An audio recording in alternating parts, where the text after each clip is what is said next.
Ikaze tubashimira inkunga mudutera mu kudukurikira aho muherereye hose ku isi mu migabane itandukanye muri Afrika, mu Burayi, muri Amerika, muri Aziya, ndetse no muri Oceania n'ahandi hatandukanye mu bihugu uko biherereye muri iyo migabane ukaritana igize isi. Uburusiya bumaze gukanga Ubwongereza bububwiye ko buzayiteraho igisasu kirimbuzi bwise Satani ya kabiri gifite umuvuduko uruta inshuro zirenga 5 umuvuduko w'ijwi. Ikaze ni ijambo ryavuganwe umujinya mwinshi na bwana Alexei Zuravilyov mu nama y'abakuru b'igihugu cy'Uburusiya yabahuje na bosi wabo Perezida Vladimir Putin nyuma yo kurakazwa no kuba ingabo z'Uburusiya zitari gutera intambwe igaragara mu rugamba zirimo muri Ukraine. Ibi byose umujinya wabyo bawuhindukiriza ku bihugu byo mu burengerazuba bw'isi na Amerika nka nyirabayazana udindiza ibikorwa byabo bya gisirikare muri iki gihugu. Maze bamaze kurakara byiza cyane koko muri iyi nama bahita batangaza ko nk'Ubwongereza bashobora kubutera misile hypersonique yiswe Satani ya kabiri, nushake uyite Shitani kabiri, byose ni kimwe. Kandi ibi ngo nibaramuka babikoze ntibizabatwara amasegonda 200 ngo babe batwitse Ubwongereza. Alexei Zuravilyov, umudepite mu nteko ishinga amategeko y'Uburusiya akaba n'umuyobozi wungirije wa komite ishinzwe umutekano, yageze kuri Finlande amaze gutara umujinya. Ati nka Finlande iherutse gutangaza ko ishaka kwinjira muri OTAN, yo tuzayihanagura yose uko yakabaye, kandi yo ntizaduhagama no mu menyo kuko rwose bizadutwara amasegonda atarenze 20, nako ntashobora no kugerayo ni 10 tukaba tugihaye ibyayo. Muri iyi nama yari iyobowe na Perezida Vladimir Putin ubwe, abayobozi b'Uburusiya n'umujinya mwinshi bose nk'abitsamuye bahamije ko rwose ibihugu byo mu burengerazuba bw'isi na Amerika biyanga kandi ko bitifuza na gato iterambere ryayo, bityo ngo nayo igomba kubafungana umutwe yirwanaho mu buryo bwayo bwose bushoboka. Bwana Zuravilyov w'imyaka 59 mu kiganiro yahaye itangazamakuru yagize ati niba Finlande ishaka kwinjira muri uyu muryango wo gutabarana mu bya gisirikare ngo ni OTAN, ahaho igisubizo cyacu ni kimwe kandi kirumvikana neza cyane. Ikibazo buri wese azasigara yibaza ni igihugu cya Finlande cyahoze kibarizwa mu kahe gace, kandi uko niko kuri dufite. Yagize ati Leta Zunze Ubumwe za Amerika nizikomeza gutoteza igihugu cyacu ntacyo ni byiza. Iyi ni Sarmat ibagenewe. Aha yashakaga kuvuga igisasu kirimbuzi Satani kabiri, izina rimenyerewe mu bihugu byo mu burengerazuba bw'isi kariyo ibagenewe. Ati kandi ibihugu byanyu tuzabihindura umuyonga nimukomeza kwifuza ko igihugu cyacu kitabaho. Ati noneho rero duherutse kumva ngo Finlande yavuze ko yifuza kuba umwe na Leta Zunze Ubumwe za Amerika. Okay, ibi ni byiza, ni byihuze, ariko ubundi hazabaho igihe Finlande n'abayikomokamo bose bibuka ko Uburusiya aribo bwatumye ibaho nk'igihugu cyari gikomeye. Abajijwe niba Uburusiya bugiye guhita bushyira intwaro zabwo kirimbuzi ku mupaka buhana na Finlande, bwana Zuravilyov yasubije agira ati zo kumara iki, ntabyo twifuza. Ati dushobora kuyituritsa na Sarmati yacu cyangwa se Satani kabiri nk'uko ari ryo zina izwiho mu gice cy'ibihugu byo mu burengerazuba bw'isi.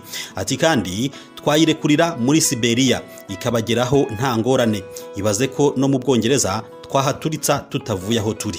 Ati noneho rero twayirasira mu gace ka Kaliningrad kugira ngo iki gisasu cyacu cya misile kibagereho hariya mu Bwongereza ntibyagitwara amasegonda 200. Ubwo rero nababwira iki, nimukomeze mutwiyenzeho guys, bivuze ngo mukomeze mutwiyenzeho bagabo.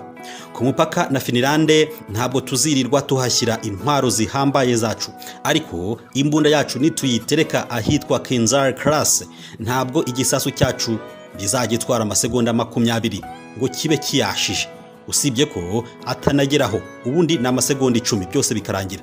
Rwose uyu muyobozi usibye gukanga ibihugu byombi yanabyiriyeho.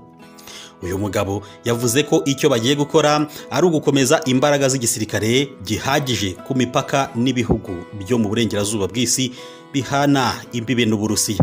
Ati ibi ni ibintu byumvikana kandi ni bisanzwe. Niba tutari twarigeze dutekereza ko hagati yacu na Finland havuka umwiryane, yo ikaba ariwo yifuje, n'izindi mpinduka kuri twe zirashoboka kandi ibi bigomba gufatanwa uburemere bifite, nta no kubishidikanyaho. Bwana Zuravilyov adaciye ku ruhande yahamije ko babizi ko Leta Zunze Ubumwe za Amerika n'Ubwongereza ari byo bihugu biri koshya Finland ngisabe kwinjira mu muryango wa NATO cyangwa se OTAN. Ati abanyafinilande nta kintu na kimwe bafite badusangiza cyangwa ngo baduhe, kuko ahubwo 90% bya gaze, imbaho n'ibindi byose bakenera gukoresha mu buzima bwabo bwa buri munsi babikura hano iwacu mu Burusiya. Ninde ushaka kurwana n'undi bwa mbere? Ni Finland. Ntabwo bafite ko Uburusiya buzabagabaho igitero. Cyo ni ikibazo yibaza. Nibyo rwose bitari kera abanyamerika barahatira abanyafinilande kwinjira mu muryango wa OTAN. Ibi barabikora nk'uko babyohejemo Ukraine. Ubu barimo no koshya Polonye na Romania. Ntacyo noneho niba iyi ari inama nziza Amerika irimo kugira ibi bihugu, ubwo ibyo boshyagamo Ukraine babonye ko byageze ku mugambi wabo nk'abagabo. Ati ntabwo bishoboka ko twakemeza ko Finland izinjira mu muryango wa OTAN, ko noneho twongere kubana mu mahoro. Reka twifuze ko rwose bitazabaho. Abanyamerika rwose ntibakoshyanye ngo umuntu niyijandike mu bikorwa by'ubushotoranyi. Twabyihanganiye igihe kirekire, ariko ibi bintu ntibyakomeza gutya muri iki gihe. Abajijwe icyo abandi Barusiya bayoborana na Putin mu bushorishori bw'iki gihugu, Bwana Zuravilyov yagize ati Leta Zunze Ubumwe za Amerika uko bigaragara zizakora ibishoboka byose ku buryo hazabaho intambara ya gatatu y'isi yose. Gusa ntibifuza ko izabera ku butaka bwabo. Oya, sibo bazatera bombe kirimbuzi yindi ukundi nkuko babigenje bwa mbere. Oya, ariko bazakora ku buryo Uburayi bwose bwisanga mu mirwano n'Uburusiya. Hahite hakongezwa umugabane wa Aziya wose, maze umuriro wadukira ibihugu byinshi bishoboka. Kuri bo ubu buzaba uburyo bwiza bazaba barahisemo bwo guteza isi yose ikibazo cy'ihungabana ry'ubukungu, kandi bazavuga ko byose bitewe n'intambara nk'ahatari bo batabuye umwambi wayo, nk'uko babigenje mu ntambara ya mbere y'isi n'iya kabiri y'isi bakabigenza uko. Bashobojwe kuva mu kibazo cy'ihungabana ry'ubukungu nuko mu Burayi bwose hari intambara.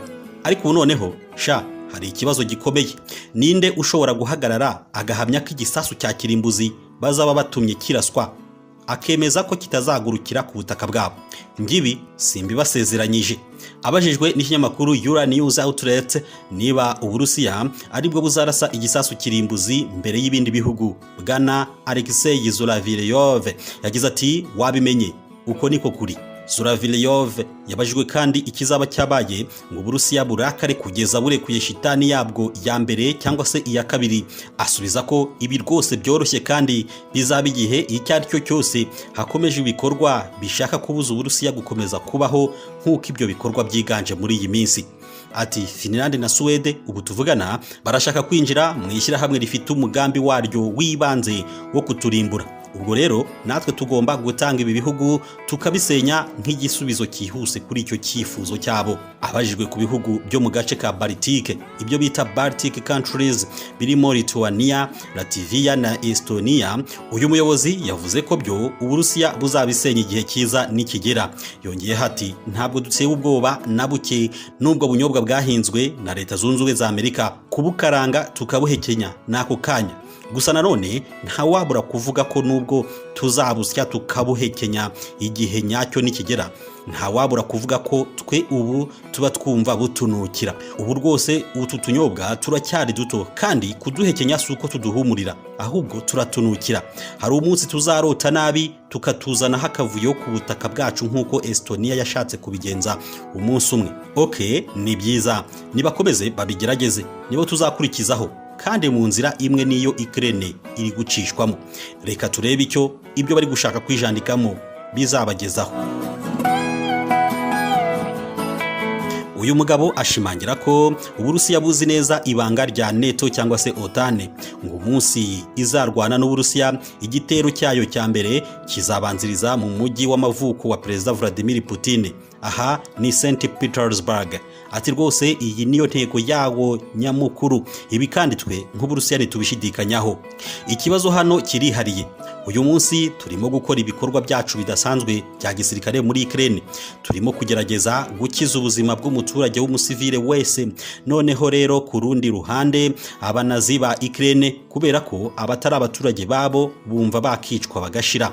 Niba rero na Finland ishaka kwica igice kimwe cy'abaturage bacu, niba bumva rwose bashaka kurasa no gusenyagura St Petersburg, ibi natwe bizadusunikira mu gusenya burundu Finland nk'igihugu. Nibyo, hari ukundi twabigenza se? None se umuntu muzima ibi hari ukundi yabikora? Uradusenyaho gake twe tukagusenya cyane. Niko gahunda iteye ubundi. Naho ubundi ntibizoroha. Igikoko kinini cy'Uburusiya hypersonic Sarmat, ushake ukite shitani ya kabiri, ni igisasu cya kirimbuzi cyo mu cyiciro cya International Ballistic Missile, gifite uburemere bwa toni 208 n'umuvuduko wa mile per hour 15,880. Umukuru w'igihugu Putin yarabyemeje ko ubundi gikozwe ku buryo kidashobora guhagarikwa cyangwa se ngo kitambikwe n'ikoranabuhanga riciriritse ryo mu bihugu byo mu burengerazuba bw'isi. Ati twe ntitugikorera muri analogue kandi bo niho bakibarizwa. Ngiki gisasu kizashyirwa ku mugaragaro uyu mwaka, kijye mu mubare w'ibyemerewe gukoreshwa igihe cyari cyo cyose. Mu minsi mike ishize, umunyamakuru kuri televiziyo y'Uburusiya Dmitry Kiselyov, ni umugabo w'imyaka 68, murumva kakuze. Uyu avuga amakuru kuri televiziyo y'igihugu, ariko abenshi bamufata nk'umunwa wa Putin ubwawo. Aherutse kujya kuri televiziyo ye abwira abayikurikira ko Ubwongereza mu gihe bushaka gukora mu bwonko bw'Uburusiya buzarengerwa n'umwuzure uturutse ku bukana bw'intwaro za kirimbuzi ziteye imbere ku rundi rwego za Perezida Vladimir Putin. Kubera ko afatwa nk'umunwa wa Putin, ababyumvise babifashe nkaho ari nyir'ubwitu byivugiye. Yavuze ko kugira ngo Ubwongereza buhanagurwe burundu ku ikarita y'isi, hazifashishwa misile Satani 2 ifite umuvuduko ukubye inshuro nyinshi iz'umuvuduko w'ijwi 5 kose karenga. Dmitry Medvedev wigeze kuba perezida w'Uburusiya, ubu akaba ari umuyobozi mukuru wungirije w'akanama k'umutekano k'Uburusiya, yatanze gasopo ku bashaka gukinisha igihugu cye ko bazahakura imbwa yiruka ubwo kizafata umwanzuro wo kurekura no kurwanisha ibitwaro byacyo bya kirimbuzi. Ati ubutaha Uburusiya buzaroha Ubwongereza mu nyanja bwibire buri gite hasi cyane, abatuye isi babubure burundu. Kandi rwose mu kuyihanagura tuzifashisha underwater robotic drone Poseidon.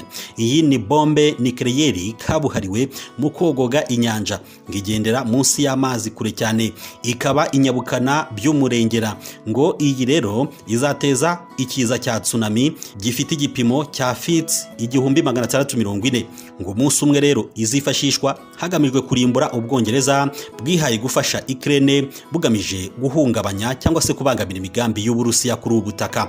Kugeza ubu ngo mu rwego rwo kugerera Ubwongereza mu kebo bwagereyemo Uburusiya nabwo bwabujije abaturage babwo kujya mu gihugu cy'Ubwongereza, kandi bwanafungiye amayira umuturage wese w'Ubwongereza wakifuza kugenderera Uburusiya. Leta ya Moscow cyangwa se Kremlin ishinja Ubwongereza kubuhagarariye ibihugu byose byo mu burengerazuba bw'isi mu kubangamira inyungu n'imigambi y'Uburusiya. Bukanashinjwa kandi kuba umuyobozi wa OTAN muri ibyo bihugu mu kubangamira Uburusiya mu ntambara bwashoje kuri Ukraine, bwo bwita ibikorwa bya gisirikare bidasanzwe ku butaka bw'iki gihugu. Turabashimiye.